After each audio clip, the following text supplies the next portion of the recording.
अस्सलामु अलैकुम। बिस्मिल्लाहिर्रहमानिर्रहीम। रब्बी यस्सिर वला तुअस्सिर वतम्मिम बिल खैर। रब्बी ज़िदनी इल्मा, रब्बी ज़िदनी इल्मा। रब्बि इश्रह ली सदरी वयस्सिर ली अमरी वहलुल उक़दतम मिन लिसानी यफ़क़हू क़ौली। आज की तशरीह सूरह बक़रा की आयत नंबर 130 से लेकर के 132 तक है। फ़अऊज़ु बिल्लाहि मिनश शैतानिर रजीम। बिस्मिल्लाहिर्रहमानिर्रहीम। वमन यरग़बु अन मिल्लति इब्राहीम इल्ला मा सफ़ीह नफ्सा।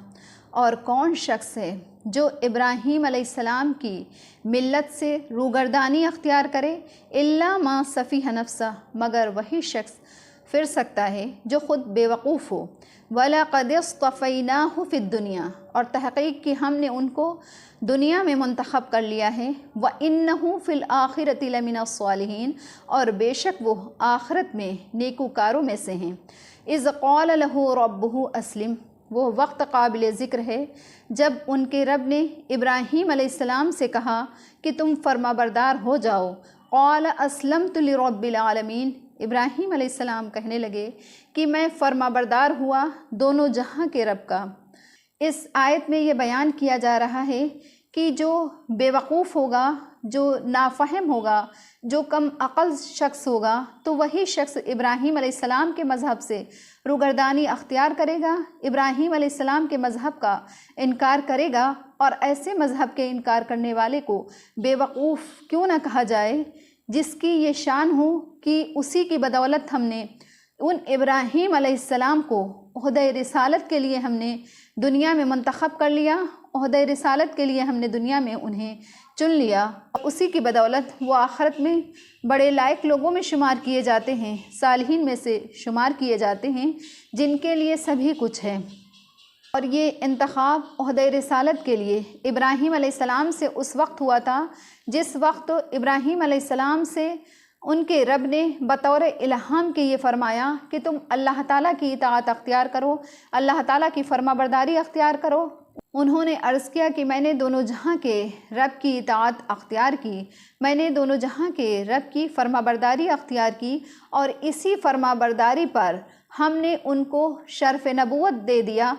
और उसी मज़हब पर इब्राहीम अलैहिस्सलाम ने अपने बेटों को भी कायम रहने की वसीयत फ़रमाई, और इसी तरह से याक़ूब अलैहिस्सलाम ने भी अपने बेटों को कायम रहने की वसीयत की कि ऐ मेरे बेटों, अल्लाह ने इस दीन और इस्लाम को तुम्हारे लिए मुंतख़ब फ़रमा लिया है, अल्लाह ने इस दीन इस्लाम को तुम्हारे लिए चुन कर दिया है, सो तुम मरते दम तक इसी पर रहना और इसको मत तुम छोड़ना, इसी पर तुम मरते दम तक कायम रहना। वमन यरग़बु अन मिल्लति इब्राहीम इल्ला मा सफ़ीह नफ्सा।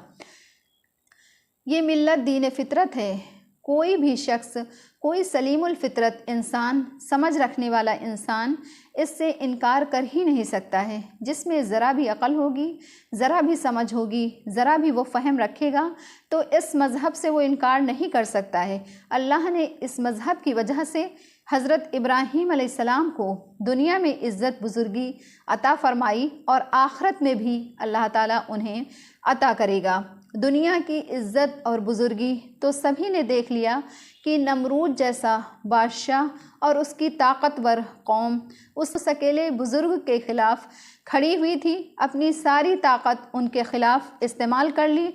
आखिर में आग के एक बड़े से अंबार में उनको डाल दिया गया। मगर जिस अल्लाह के वो मुती थे, जिस अल्लाह के वो फर्माबरदार थे, अल्लाह ने उस आग को ही अपने खलील के लिए गुलजार बनाने का हुक्म दिया, और वो आग गुलजार बन गई, और दुनिया की सारी कौमें उनका लोहा मानने पर मजबूर हो गईं।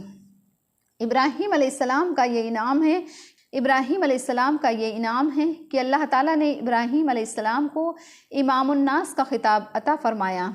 उसके बाद दूसरी आयत में मिल्लत इब्राहीमी के बुनियादी उसूल भी बयान फरमा दिए गए। इरशाद हुआ, इज़ क़ाल लहू रब्बुहु अस्लिम क़ाल अस्लमतु लिरब्बिल आलमीन। यानी कि जब उनके रब ने उनसे ये कहा कि तुम फर्माबरदार हो जाओ, तो वो कहने लगे कि मैं फर्माबरदार हुआ दोनों जहां के रब का। यानी कि जब इब्राहीम अलैहिस्सलाम से ان کے رب نے کہا کہ اطاعت اختیار کرو، تو انہوں نے عرض کیا کہ میں نے رب العالمین کی اطاعت اختیار کی۔ ایک تو اس میں ادب کی رعایت ہے، ادب کو ملحوظ رکھا ہے، دوسرے یہ اظہار ہے کہ میں نے جو اطاعت اختیار کی ہے، میں نے جو فرما برداری اختیار کی ہے، وہ کسی پر احسان نہیں ہے، کیونکہ وہ رب العالمین ہے جو سارے جہاں کا مالک ہے، سارے جہاں کا پروردگار ہے۔ لوگوں کو اس کی اطاعت کے سوا کوئی چارہ بھی نہیں ہے۔ جس نے اس کی اطاعت اختیار کی تو اس نے اپنا فرض ادا کر کے اپنا ہی فائدہ حاصل کیا ہے۔